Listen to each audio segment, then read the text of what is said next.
the writing, because the writing is unscored. So a lot of students tend not to focus on the writing part of it. But the writing part is so important because when it comes down to, let's say you, Steve, and I get the same score, let's just say we both get a 150. What is going to differentiate us from a law school's perspective from one another? And they're going to look at how well do you write? Is this clear? Is this articulate? Is this well reasoned? Is this misspelled? Does it flow? Does it argue a certain point? Does it actually answer the question that we asked? And students tend not to practice their writing because they're like, oh, I write all the time. I know how to do this. I'm just going to go in there and wing it and it's going to be great. But also, and this may not be for every school, but I know that schools really consider even merit-based scholarships based on the writing sample, and that might be the weight that gets you teetering over one edge of acceptance or not acceptance, or scholarship versus non-scholarship, and it's something that you don't pay attention to because it doesn't fit into the raw score.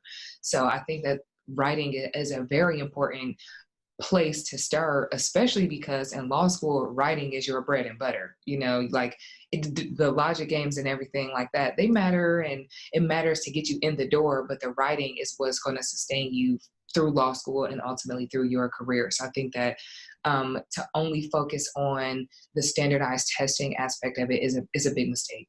Yeah, I agree. And I think that everything you just said about the writing sample, I would also apply to the personal statement as well. Agreed. And the writing sample for the LSAT has actually become more important than ever before because it is now digital also.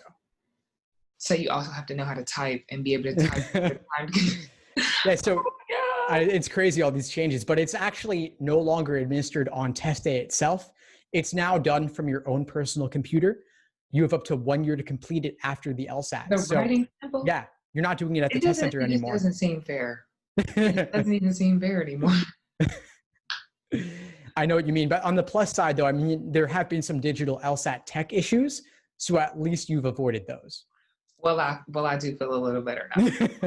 But yeah, that writing sample, I mean, especially if you're a non-native English speaker or if your English related grades in college weren't that great, the writing sample is your chance to show that you are articulate, fully fluent, and that you can write well. Thanks for tuning into the show. Please subscribe if you haven't done so already to be notified of new episodes as I release them. And feel free to reach out if you need anything at all as you move forward with your prep. I'm happy to help however I can. In the meantime, I wish you all the best and take care.